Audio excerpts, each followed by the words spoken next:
Okay. I just want to make sure that you all have been receiving the Rise Women's Division emails, the reminders, because for some reason I'm not getting them. So I just want to make sure other people are getting them. So that's good to know. I'm going to see if I can figure out what the glitch is. I haven't gotten them since the beginning of June. So I'm assuming that I'm not alone. So I They was may just be in your concerned. junk mail. I looked there They're and not? they're not there, even though our Oh, system, the Jewish Experience system says that it's being sent to me, it just stopped. So we're trying to track down the technological mystery. So hello, yeah. Etta, and hello, Dorothy. Glad to see you. Glad to have you. All right, let's go ahead and get started. I say every week is like my favorite parsha, but there's always like a key line. Last week's parsha of Ekev had the line in there that to eat and to be satisfied and to bless God. V'achalta v'savata uverachta. You shall eat and be satisfied and bless God. And I'm always very intrigued with the savata part of the satisfaction part, because satisfaction is such an elusive state of mind, state of being to achieve. And so that's what I am always intrigued by. What's interesting is that we have another verse in this week's parsha of Re'eh that is, we're going to talk about satisfaction again, from the place of money. So first we come to food that we talked about last week, of eating and feeling satisfied and blessing God. And this week we're going to talk about satisfaction that comes specifically from money and physical possessions. And it's in the context of the verse that is on page 1013, or chapter 14, verse 22. Chapter 14, verse 22 starts off, Aser to Aser. You shall tithe the entire crop of your planting, the produce of your field. Aser to Aser. In Hebrew, when a word is repeated, such as aser to aser, and you have the root repeated, it's kind of like tzedek, tzedek, tirdof, righteousness, righteousness, righteousness shall you pursue. Anytime you have a doubling of the language, it intensifies the command, meaning you shall surely do it, not just do it. So aser to aser is you shall surely tithe. Now, tithing, and we're possibly more familiar with this from our Mormon friends who take this very seriously, the concept of giving 10%. The reason is the word tithing means tenth. So the word aser, the root of that is eser, the number 10. So aser means a tenth, to tithe. So giving a tenth of our money. Now, we're not going to get into the specifics and the logistics of the halachas of, is it gross or net, and what about this and what about that and what all is included. But basically, it's a 10% of our income is meant to be tithe. Now, that phrase, aser to aser, in the Torah, the words, there are no vowels. There are no vowels and there are no dots. So you might be familiar, if you know Hebrew, that there's the letter sin, which is in the word aser or to aser. That letter sin, if you just move the dot from one side to the other, becomes a shin and makes a sh sound. So that phrase, and it's quoted in the Gemara, says aser to asher, tithe so that you shall become wealthy. The word osher, from ayin shin resh, means wealth. Tithe in order to become wealthy. In previous years and previous times, I've talked about how that mechanism works. Why, first of all, it sounds a little weird. Tithe and you shall become wealthy, because if you're giving your money, how is it that you will become wealthy? It seems like you will go in the opposite direction. But this concept, which we're not going to focus on because we're going to talk about a whole other concept, based on teachings that I learned from Rabbi Kalman Warch, quoting the sources of what's the commentary of the Meor Einayim, which literally means the illumination of your eyes. That's the name of the commentary, is Meor Einayim. The first way of working it that I've always understood is that Hashem gives us money. And that money, in fact, is going to be determined on Rosh Hashanah of what our income is going to be. that when we have an obligation to give maaser, we have an obligation to give tzedakah, 10% of that money doesn't actually belong to us. It's meant for us as we are given it in trust that we are going to remit it to people who are to tzedakah, to worthy, whatever, worthy things, Torah, health, food, whatever it is that are the needs of the community, family, etc., family members who might be in need. So when we talk about that we are acting as trustees, the mechanism is understood to be this, that God gives us money, we are responsible for remitting 10%. When we do that appropriately, we become a good investment for God. So let's say God gives us $1,000 and we graciously in a timely way remit $100, which is 10%. God is like, great, I can count on this person to participate in the flow of money, because money doesn't drop out of the heavens. It comes through people's hands and through their bank accounts. I can trust that this person is going to remit the money in a timely way to those who need it. Therefore, it's in my best interest, God's saying, to give them more money because I know that they're a good bet. So I can give them $10,000 and I know that they're going to remit 1,000. So it says that the path to wealth is to be a good trustee of the money that comes to us, because God knows that we are going to pass on the money that doesn't belong to us. Whereas the opposite is like, I decide that I'm keeping the money, I'm not remitting. It's like, then we're not really such a good investment. God's like, I think I'll give you less because you're not really participating in the flow. So it says the path to wealth then is to demonstrate that we are good trustees of God's money, and that we can be trusted to remit what we are supposed to whom we are supposed to remit it, and so that God can give us more. So you will find that people who are what we would call poor, financially poor, make sure to give tzedakah. So if you went into the little shtetls or the communities of the Jewish people in every community, everybody had a pushka. Everybody had the place where they gave tzedakah. And even if they had only a kopek, a little nothing, they were sure to give, because actually the path to actual wealth is through giving tzedakah. And that it changes us from hopefully being people who need to people who can be givers. So that is our goal. So that is one understanding. But now we're going to go to a different way. The same thing, aser to asher. You tithe in order that you shall become wealthy. And now we're going to look at it from a different perspective, which says, seriously, we're going to test God, and we're going to say, oh, the reason I'm going to give money is that I want to become wealthy. So that's why I'm going to give. Now, that doesn't really sound so good, because we know that we're not really supposed to do mitzvahs for ulterior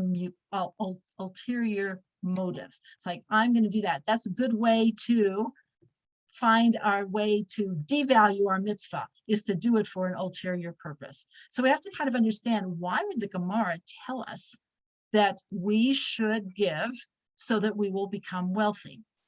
Now comes a second statement that says, give so that you will not lack.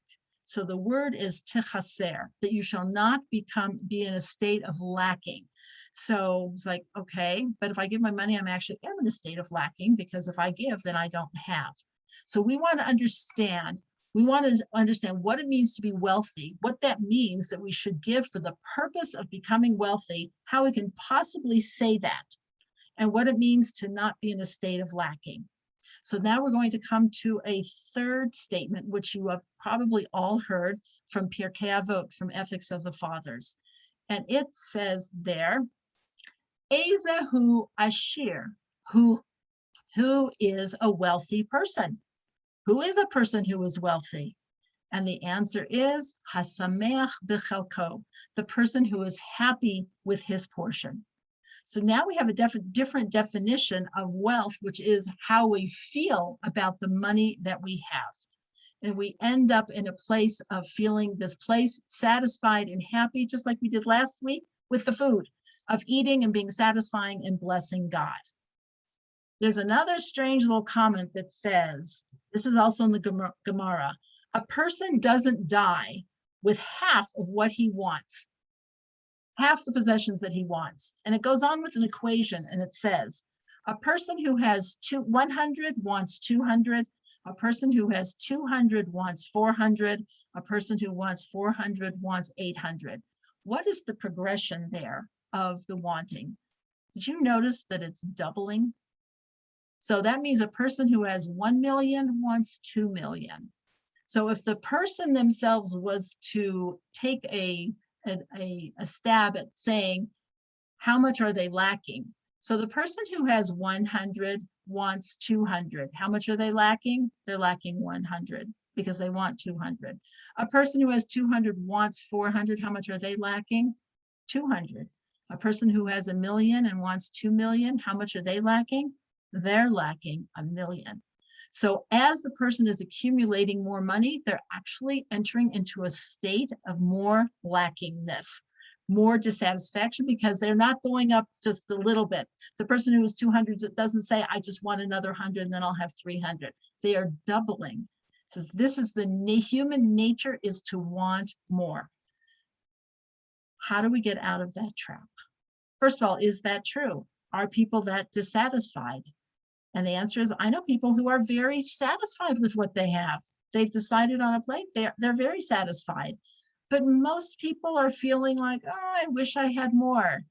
I wish I had more. And how do we get out of that trap? Because a person who is always wanting more is always then chasing after that to figure out what to do. Do they need to work more?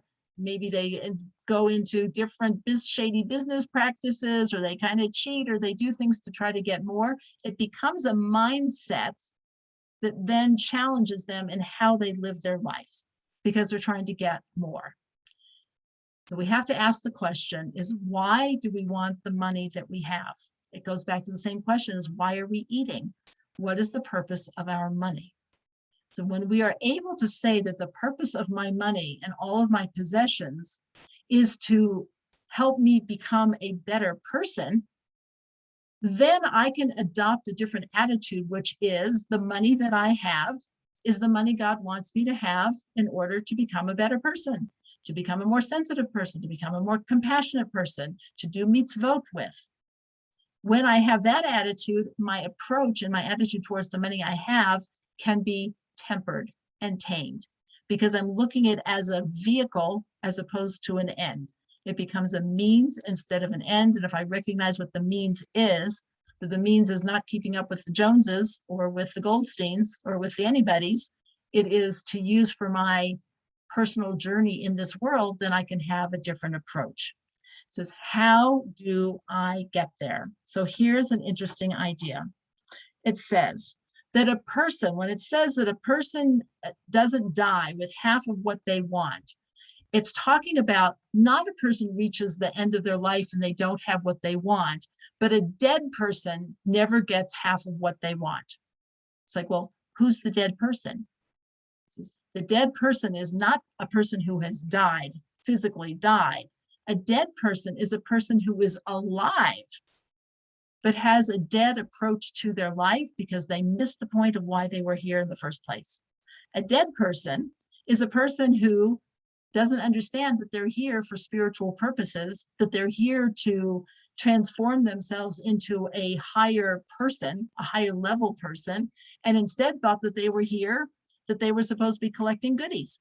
Oh, I went on this trip, it talks about the person who, if you're sent on a mission, but you thought that your mission was one thing when it was another, if you thought you were here to collect goodies, you're never going to be satisfied because you're always going to want more.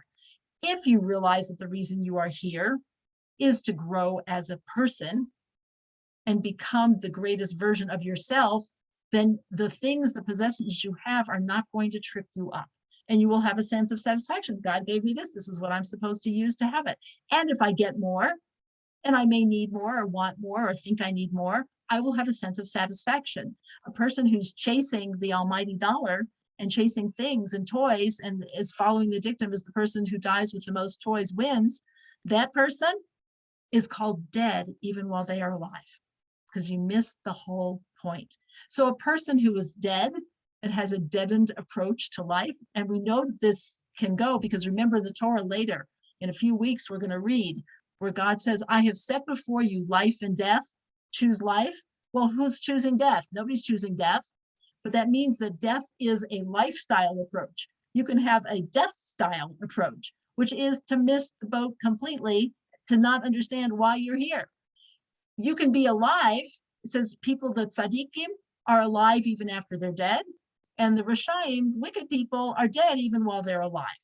So death and life become a style approach of what is the focus, what is the trajectory that we are on. And we want to choose life, and we want to choose a life focus. When we choose a life focus, it means I'm focusing on what my life is all about and what it's for. And I recognize that I can do that with any number of possessions or with none.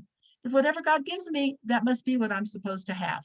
Now, this is not to say that we're not supposed to, as Danielle is getting ready to do, to go to graduate school, to apply for new jobs, to apply for the promotion. We are supposed to do those things. It's how we look at what are the results of that. When I get the promotion, when I get the money, when I have the income, when I have the salary, when I have the new car, when I have the upgraded house, what am I doing with it? What is it for? When I recognize what it's for, then I can use it from a place of deep satisfaction. And that is going to allow me to feel wealthy. So wealth is a perspective. It is not an objective standard that says, well, I have this much money in my account, therefore I must be wealthy. Wealthy is how I feel about it. Just like satisfaction with eating is not how many calories I consumed, it's how I feel about what I ate and how I'm relating to the whole process of engaging with the world. When I do that, it says that we can be in a place where we have any amount of money and we consider ourselves wealthy. It says, how do we get to this place? What is, like, sometimes it's like, I wish I felt that way, but honestly, I don't really feel that way. It says, how do we get there? It says, ma'aser, giving tzedakah, giving the 10th, has I'm going to call it magical, that's the word he used, almost a magical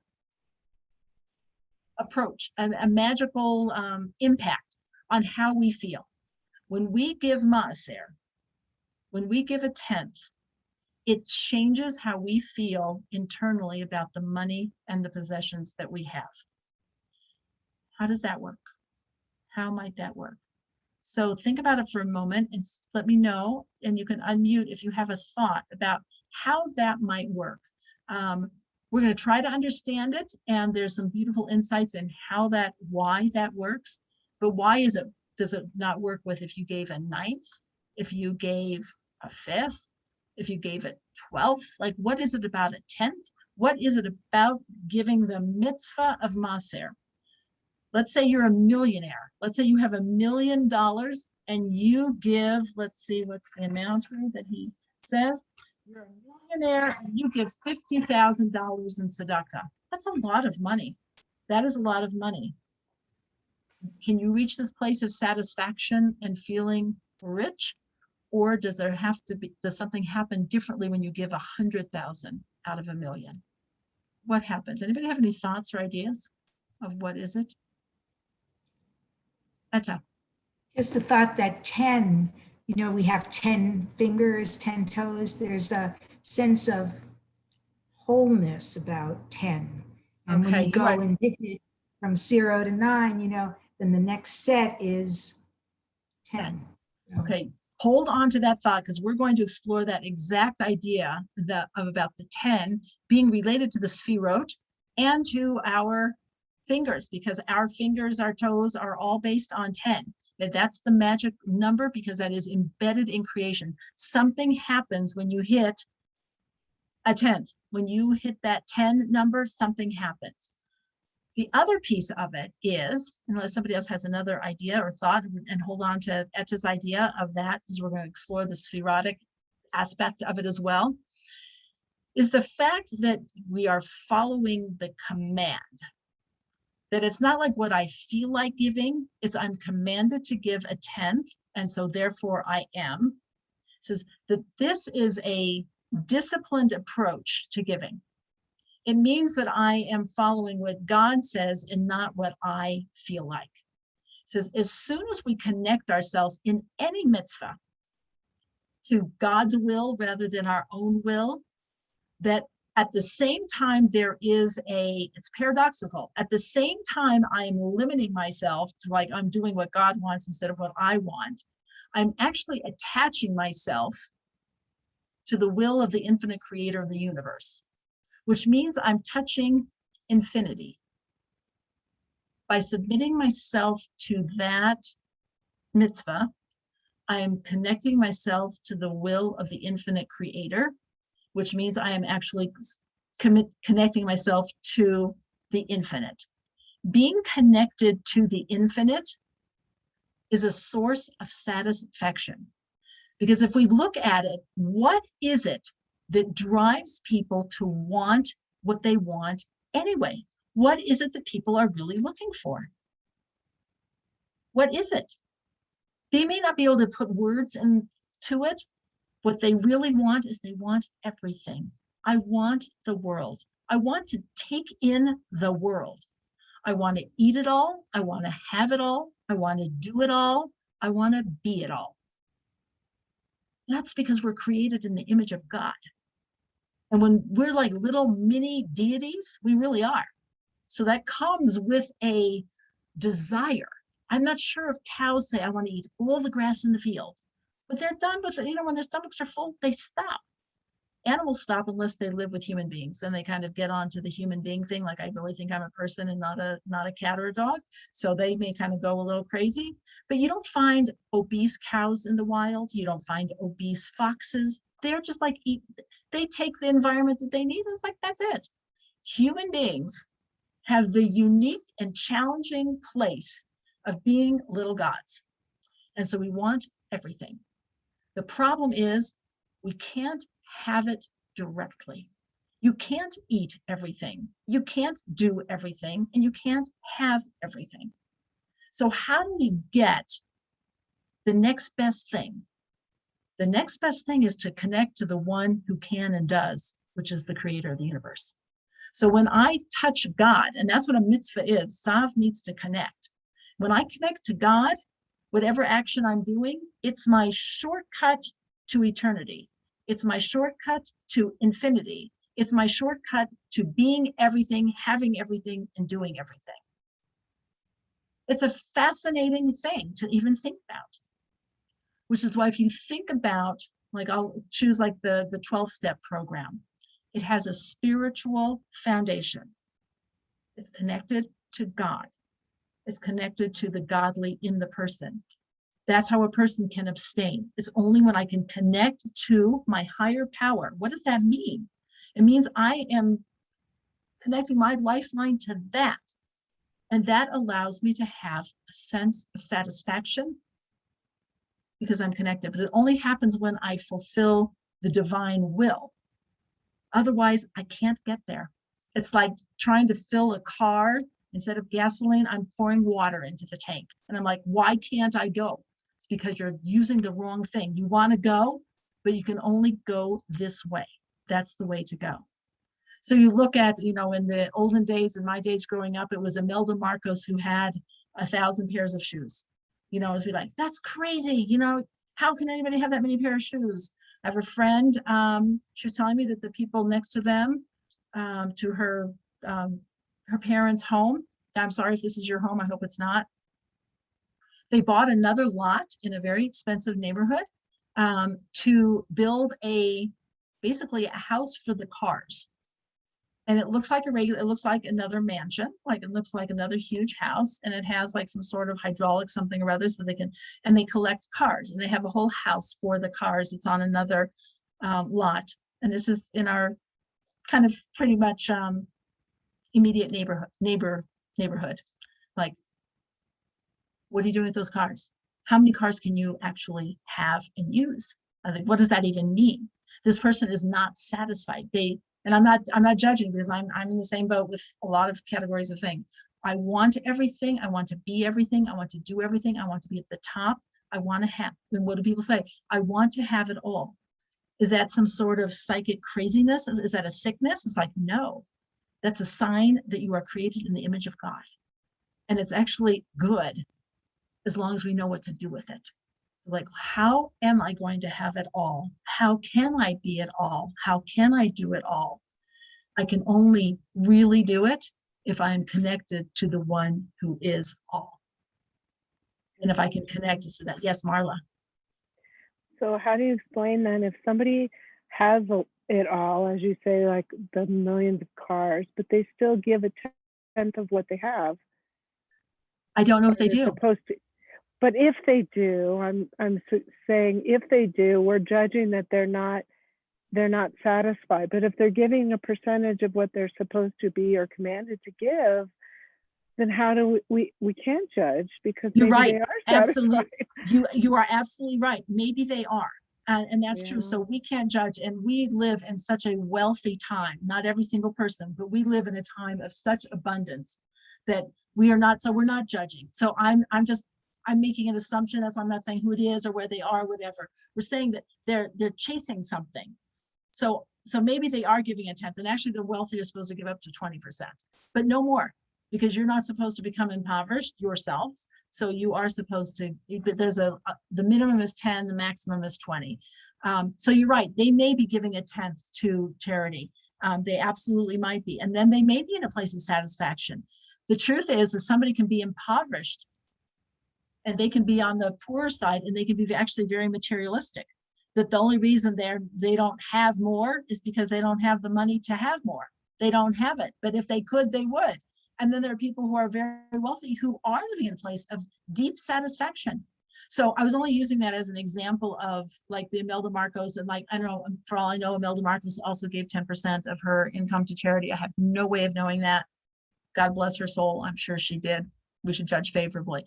But we all know that human beings struggle with this, and everybody in their own. So I don't do cars. I mean, cars don't interest me. I feel really bad. They only interest me as a means of transportation.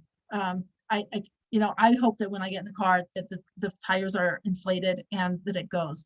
When we went after my father passed away, blessed memory, more than 20 years ago, much more than 20 years ago, we were selling his car, and somebody said, "What kind is it?" And I said, "Green."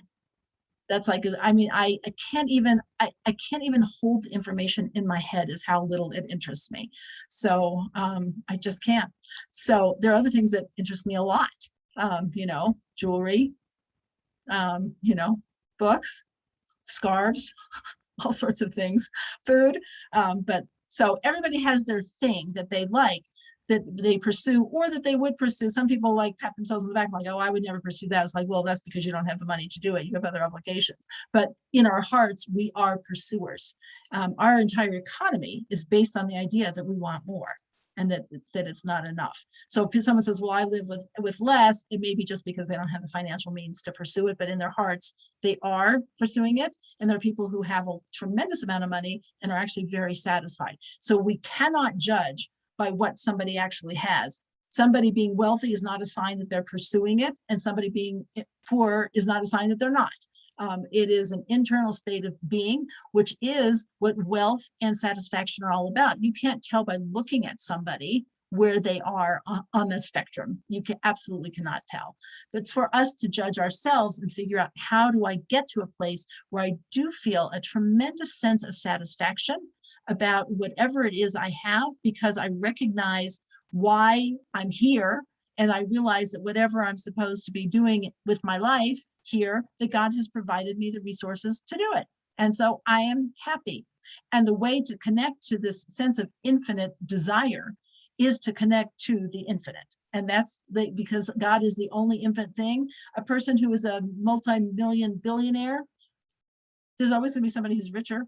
And if they're not, they're going to be there still is this desire, this pull.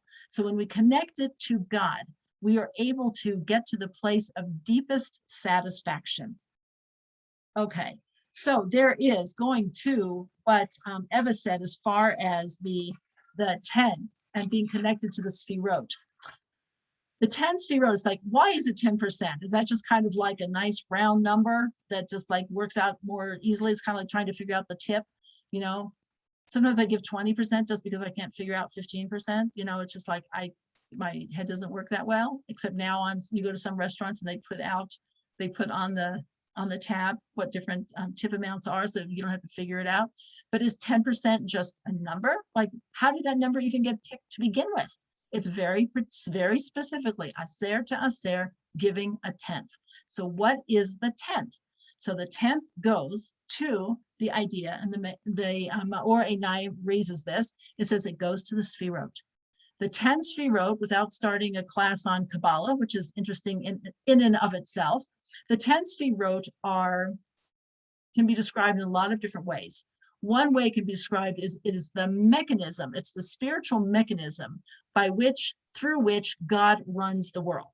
And through God, the way God has designed the world, that everything is a manifestation of it, such as our 10 fingers and our 10 toes. Why do we have 10?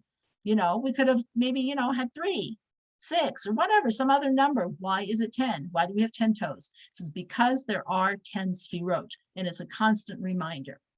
The 10th sphira is the sphira called Malchut. Malchut means kingship or sovereignty, and is the final piece that talks about God's presence in the world. So, for example, when we sang the Aleinu prayer, at the end of all of our davening is always Aleinu. At the end of it, we sing the song that says, "Bayom hahu yeh Adonai echad u'shmo echad." The God will be king of all of the world, all of the earth. He will be one, and his name one. And until then, we're kind of working with a world that's broken. It's not functioning as it should. I think we can all agree the world is not functioning as it should. God's divine presence is not exactly felt deeply in the world. And so that's a problem. How do we get the world to function the way it's supposed to? It says one of the very critical pieces is through establishing this malchut, establishing God's presence and making it felt in this world. And it's done that this 10th sphira is done through the mechanism of a 10th of our income.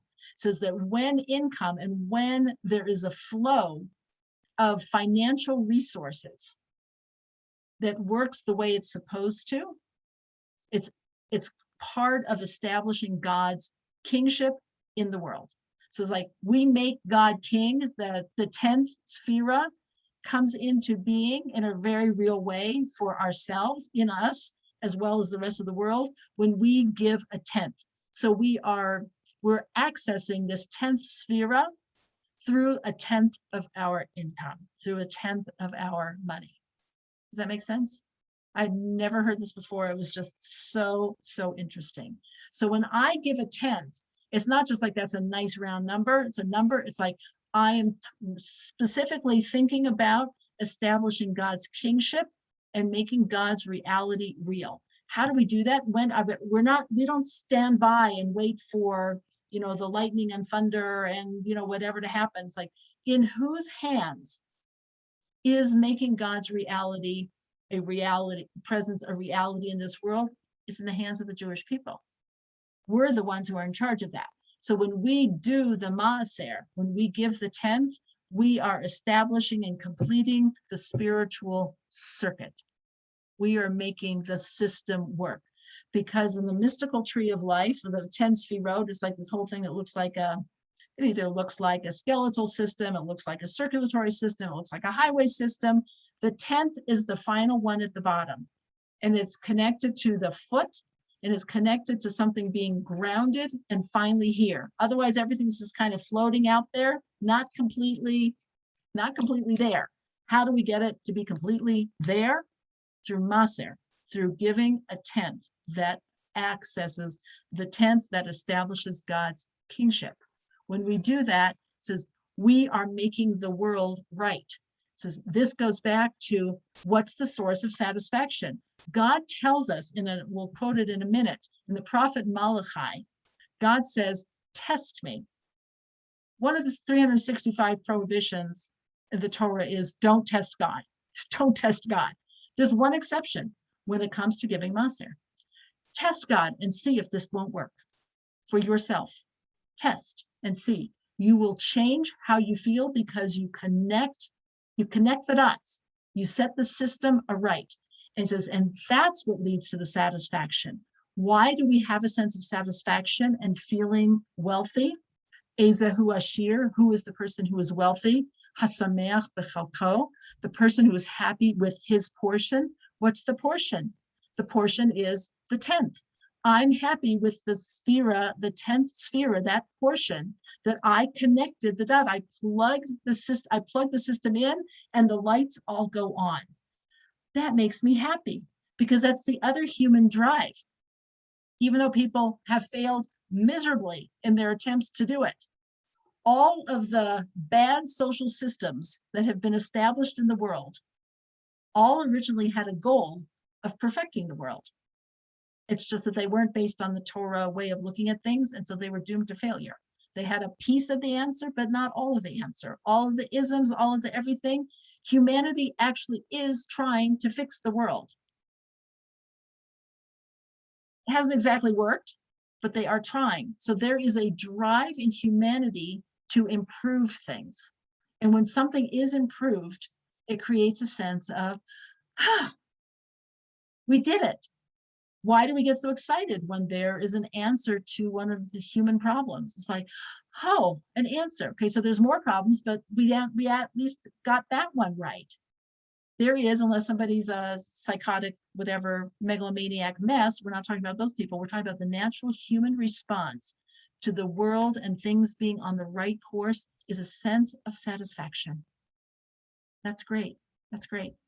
When we were with our grandkids up in the mountains, we were walking back on our hike, and I don't even know how we started talking about it. We started talking about things to invent that would make the world better. Like what somebody needs to invent is this. So I just talked to my little grandson, Moshe, who had to come back one day early to Israel because since he's not vaccinated, he's too young for vaccination, he has to quarantine for 7 days before he starts school. So he's, after having this month of being on the go and driving around the entire country and being outside and doing all these activities, now he's in his apartment for a week. So it's hard under any circumstances, but after the excitement of the month, he was really feeling it. So he was really bored and his rest of his family wasn't back yet. Now they're back. So I talked to him this morning. I said, how are you? Bored. I said, well, you know what, Moshe, maybe what you should do is while you don't have anything to do is you can think of something, like think of things that the world should have that would make life better. So he pauses for a moment, goes, I already thought of something. I said, what? He said, I should be able to wrap myself in plastic to go outside and then I can go and do whatever I want and nobody will get sick and I won't get sick and I can have my quarantine outside. So I'm picturing, suffocating, God forbid, with being wrapped in plastic. I'm like, well, don't do that. Don't wrap yourself in plastic. But you raise a really good idea. It's kind of like a portable sukkah, that you could walk around in and you could stay safe, but you wouldn't have to be confined to the house and then you could go out and do whatever you want. So he started thinking about that. So people, it is human nature to want to create things and to make things better. Even little kids. Do you ever notice that little kids get very upset when something is broken? Even if it's their cookie, it's broken. I can't eat it. It's broken. It's a broken pretzel. It's a broken hot dog. It's a broken anything. It is human nature to want the world to be perfected and whole and right, even if people go about it in very wrong ways. So what's the sense of satisfaction? Going to this Kabbalistic piece is when we plug in that last piece and we establish God's presence becomes a reality through our act of maaser. The satisfaction we feel is from having the world be put right, even if only for a moment, even if only for that person or that organization or that whatever, we are riding that perfection wave. So whether we're approaching it that I'm attaching to the infinite, be everything, do everything, have everything, all that piece, or that I have perfected the world piece, both of those come along with this internal sense of satisfaction that can't be bought and it cannot be gotten through any other way, any other real way. Their other ways are counterfeit or they don't last. It's like they say, cut flowers. When you have cut flowers, you can have buds on cut flowers that actually blossom after you have the flowers. There's just one thing. Those flowers are doomed to die because they are not connected to the ground. So they may blossom for a while, but they will not last. So it's only when it's truly connected does it truly work. So this is the connection to the 10, the Sfirot, and why it works is we are creating a connection with the infinite creator of the world, and we are perfecting creation and making it be what it is. There is another piece that was just this is a visual thing to have. It says that we talked about again in Aleinu, that it says, and on that day, God will be one and his name one. What does that even mean? Like we sing that. You may sing it in your synagogue. V'ne'emar v'haya Adonai l'melech al kol haaretz bayom hahu yeh Adonai echad u'shemo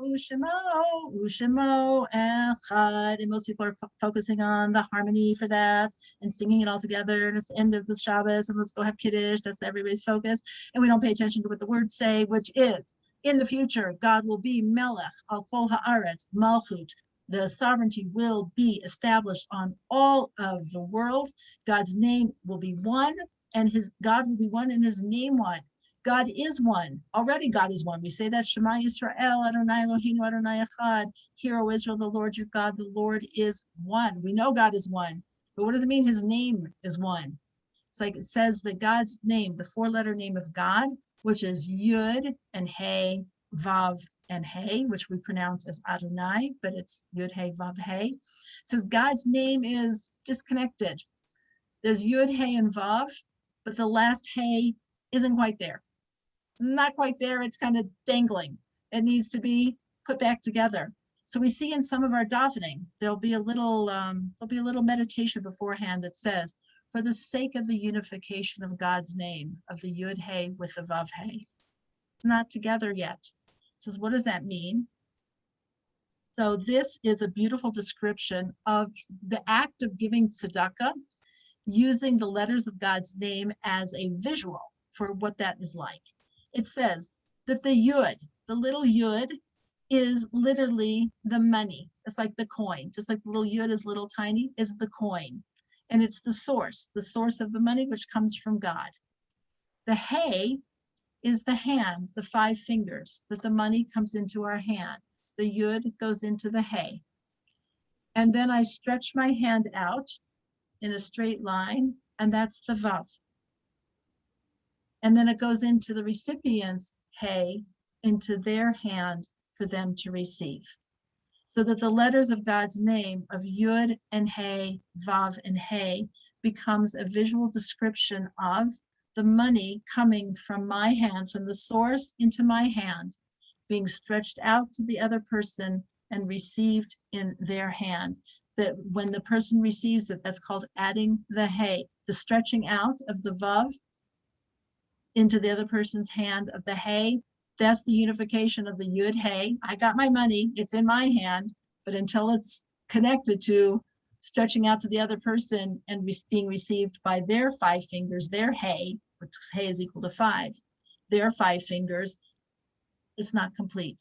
So we can have a lot of flow into my hands until it gets into the other person's hands who's supposed to receive it. God's name is not one, it is disconnected. So when we can understand that even the simple act of putting a dime, a quarter into the pushka, that the more we do that, it says we train ourselves in this Yud and Hey, Vav and Hey mechanism, and it changes the wiring in our brain. That's why the many rabbis were, with all due respect to federations and unified joint giving and all that, the rabbis were very concerned about that, about annual campaigns. So the annual campaign is not really a Jewish idea, because we're trying to train ourselves to be givers. It is better to give $1 a day for 365 days other than Shabbos than it is to write one check for $365. We become different because you are what you do, and what you are what you do on a regular basis. And so the more we're trained to do that, Yud Hey, Vav Hey, take the money from my hand, stretch it out, give to another, that turns us into a different person. and changes the wiring in our heads and in our minds. And so even if we are, and we should participate in the annual giving and all these other things, we should do, even with small amounts of money, to do something on a regular basis where we are going through this process and giving, so that we can see ourselves like that. And when we do that, we are guaranteed to feel a deep sense of satisfaction and happiness, and we will be better people in the world. It changes the way we view other people's financial success, because it takes the competition out of the picture, because we're not focused on what other people have. We have what we need and we feel satisfied. That kind of person is probably not going to be speaking as much Lashon Hara when they hear the good news about somebody else's financial whatever, because it's like, that's great. Whatever another person has is for them to serve God. I have what I need to serve God.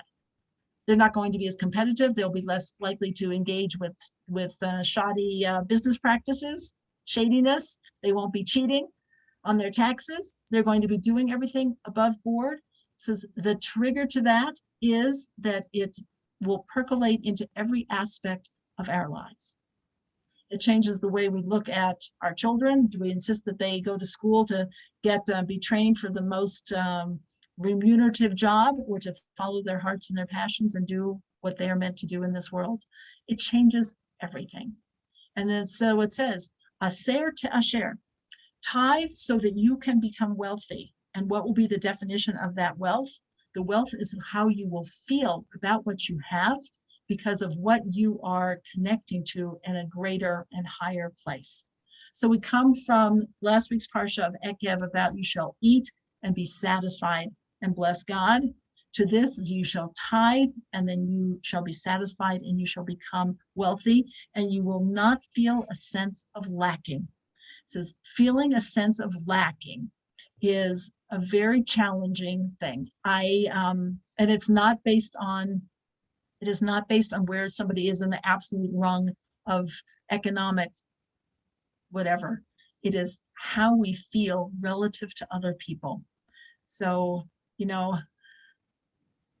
I think we can all tell stories about when we were growing up, what we had compared to what kids today have. And then your parents will tell you, that they walked uphill both ways and they only took like a bread and butter sandwich every day for lunch, and all those stories. Now, some people's parents I know were in war and were in the Holocaust, and so their stories are in a whole different category. But even so, we are in such a world of plenty, but we can't tell that to ourselves. We certainly can't tell it to the next generation. Well, if you should see what I had. I remember I had one pen. When you started school, you had a pen. There wasn't like, oh, on the school list of supplies, buy 25 pens, and then they're all lost within the first week of school. And it's like, Mommy, I need more pens. It's like, what happened to the pens I bought you? Oh, well, I don't know, they got lost. It's like such a sense of, I need this, I need that, more and more and more and more. And I need this kind of shoe, I need this kind of backpack, I need this kind of shirt, I need this kind of whatever. All these things make us crazy. So we are in a generation where people can, not everybody, but a lot of people can afford this, but it's a no-win place to be, because there's always going to be something more and something new. And so when people have a sense of like, whatever I have is great. I don't know if people notice this. I asked my husband if we saved money during the pandemic, because I haven't bought anything. I haven't bought any clothes. As I wasn't going anywhere. I was like, what do I need? And I wasn't going to the stores, between the masks and honestly having to pay for parking at Cherry Creek Mall. I'm like, I'm not going there. I'm not going to go pay money to not even find what I want. So it's like, stay home. So I don't even see what everybody else is wearing, what anybody else is doing. And it's like lowered my expectations and lowered my desires tremendously. And it's like, wow, that's kind of nice. So I would like to go shopping again. I would like to see people again. I would like to do things, and I would like something new. But it just kind of has, a lot of wind has been taken out of those sails, because it just there hasn't been a thing to do that. But human beings are naturally desirous. I studied economics, and the study of economics is the allocation of scarce resources. That's the definition of economics, allocation of scarce resources. So we all have scarce resources. Even if you have incredible resources, they are not without limit. And if you have an infinite amount of money, you don't have an infinite amount of time, and you don't have an infinite amount of energy. So even if you had it, it's like, I remember, you read articles about in the olden days, I don't know how much it's still true, but kids and recent graduates from colleges who work for very fast-paced accounting firms or law firms, and they're getting amazing salaries, except they have no time to go spend any money because they're being worked so hard. So it's like, we are not infinite, so it doesn't matter. Or we are limited in health or opportunities or whatever it might be. We are always operating with limited resources. The question is, how do we feel about the limited resources we have? How can we tap into that feeling of infinitude? And it's only through connecting to the infinite. So we touch 10, we touch God's name, we touch the power to be everything, have everything, do everything. We have the ability to touch a place of we are making the world work, and that provides a tremendous sense of satisfaction, the ultimate creator assistant, and that God has given us both the gift and the responsibility to have this role, because God didn't really need to set it up this way. God could have made the mechanism work in a completely different way. And yet, God bless him, God, that he chose to engage us as partners in all of this, which is highly amazing, honestly.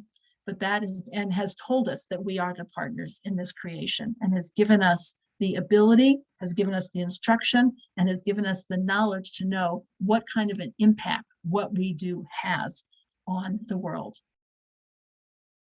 The ability to give tzedakah, it says that tzedakah keeps people far from death. So this doesn't mean if you give tzedakah, you're not going to die. But what it means is that we will not live our lives from a death perspective.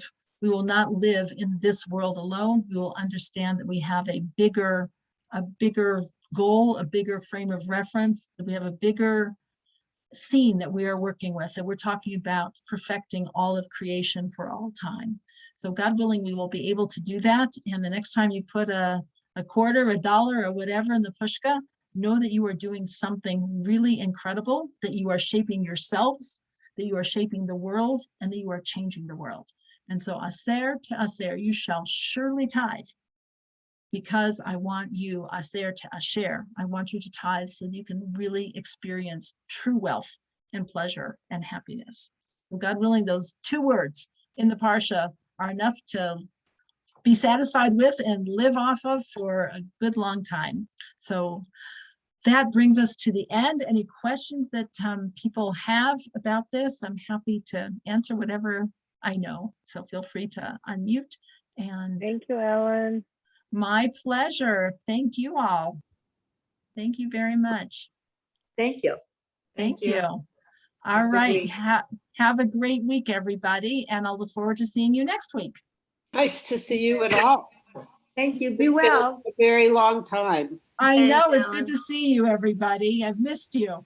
It's good to reconnect. Listen. Are you thinking of having some classes in person? So we have to figure that out. So I'm challenged by that because we have Dorothy, who's in Florida, Dorothy Melman. But I want to see if I can figure that out so that we can do it by Zoom as well as having it in person. So I'm trying to figure that out. I'm such a creature of habit. This has just become such an so easy just to come downstairs, see all your faces. Everybody can get there easily. But what are you all ready for? Would you like to resume in person and also try to do a Zoom? Because we can do that. I can have a laptop and can teach a class as well as having it on Zoom so that we can do both.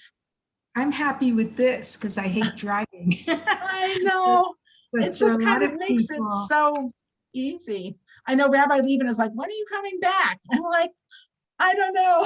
So I'm happy with this right now. I think things are still pretty up in the air, if you want to know the that's truth. the other thing is with the So let's Delta stay variant, put. with the Delta variant and the, Yeah, the we're not cases there. increasing, and I'm not sure that people really want to come and wear masks and be inside and in a class. So I don't know. I'm fine with doing this here. Does anybody else want to weigh in? Lisa can walk her dog. She can do other things. And I mean, I think it's, Yeah, But it's so I nice like to- it like this too, Ellen. But you know, wherever we go, I'll be there, but on the safe side.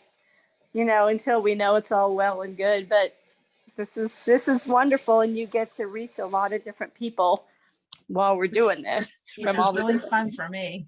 but I'm it's sure nice, it is.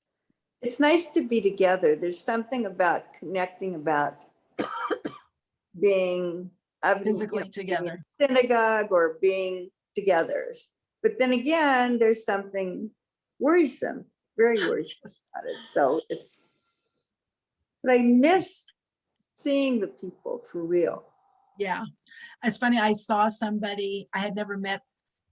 I saw somebody last week who was new to me. And I knew that I knew we had had a Zoom get together, but then somebody said, the person who I was with said, have you met in person? And I'm like, I don't remember. I don't know. I couldn't even tell you. So weird. So, So I like it this way, Ellen. I like Yeah. it on Zoom. okay, well, And let's thank you. Thanks, everybody, and be Bye. well. be well. I whatever think, Have a good week. why don't have a we good keep it week. like this for the month of August. September is going to be the high holidays anyway, and then I'm going to Israel, God willing. So let's see kind of what happens and see what happens with if everybody's safety and well-being, and kind of How long play will that you by be? ear. how many Sounds people are like a really plan. going to synagogue? Is anyone really? I'd like to go. I'm going on Shabbos morning. Our minyan is Yeah, meeting. I go on Shabbos morning. And right now we are not wearing masks, so that may change. So that's the dot minyan, and we're meeting physically in the TRI in what was Rabbi Tversky's shul. That's now Rabbi Sirota, who's the Western Center for Russian Jewry. So we're meeting there, but we daven on Shabbos morning from 8 until 9:45. It's very quick because Rabbi Sirota's minyan meets at 10. So it's so we have to kind of be in and out. So I have to say, there aren't a lot of women. I'm often the only woman there, not because women are not welcome, but because most women are like, I'm not going to services at 8 o'clock in the morning. And, you know, we leave our house, we walk at 7:30. So, but I'm just, you know, as I said, I'm a creature of habit. I go to shul, so I go to shul. Whatever it is, I go. So it was funny. Aish is in full gear also, and it is at the moment, I believe, not masks also. I don't know what's going to happen. Things will change, but it's spread out, but you can definitely, I've been going as well, and I feel pretty comfortable. So it's been fine. Great. So Dorothy Resnick, you should go. I have. I walked Oh. there. Kathy, Oh, go. okay. Oh, I didn't know if, I thought you were trying to find out if there was a But I'm place to thinking go. about the high holidays, because I mean, man, it's Labor Day. It's like in a month. Like, So yeah, that's high holidays is coming, in a are month. coming very I fast. really do miss being with you ladies. But this is being together, but it's not. It's not the same. I know, it isn't the same. That's So. true. Well, why don't Ellen, we, Thank you for thinking of me. I of appreciate it. course. Well, why don't we keep it like this for now, just because Right. the health situation is unclear. Yeah, And we have the month of August, and then it's going to be kind of in and out for September for the holidays, and then I'll be gone until, I'm not sure, we have a women's trip going, but we don't know for sure if it's going or not. So I'll either be home the middle of October or the end of October. So we have to apply to go for my granddaughter's bat mitzvah, and our God willing, our daughter-in-law is expecting at Sukkot. So we're gonna have a 3-for-1. Yontif, bat That mitzvah, sounds and lovely. baby. Wow. God willing, we'll see. God All right. In the meantime, it's great to see all of you, and thank you for joining me, and thank Thank you you. for sharing this wonderful. I'm going to share it. I think for the Rosh Hashanah, I'm going to teach for the Jewish experience, and I made a note that I think I'd like to share this class as the topic, because since we learned that on Rosh Hashanah is when God makes the determination of how much money we're going to have, then I think it's like an appropriate thing to talk about of like, and so this money that we're hoping to get, how are we feeling about it and what are we doing with it? And what's the potential? And since Rosh Hashanah is about crowning God as king, as Melech, it's like, what does that mean? And how do we activate what does that mean? Go to a coronation, clap and say, yay, God, we want you to be kings. Like, what does that mean? What does it mean to make that a reality? So I think this is going to be my topic. So thank you for letting me share it with you in advance of sharing with others on Rosh Hashanah. See you next week. I'll look forward to it. Hope to see you. All right, take care, everybody. Be well. Be well. Be well. Be safe. Thank you, Be Ellen. healthy. Great. Lisa, my pleasure. Bye-bye. Bye-bye.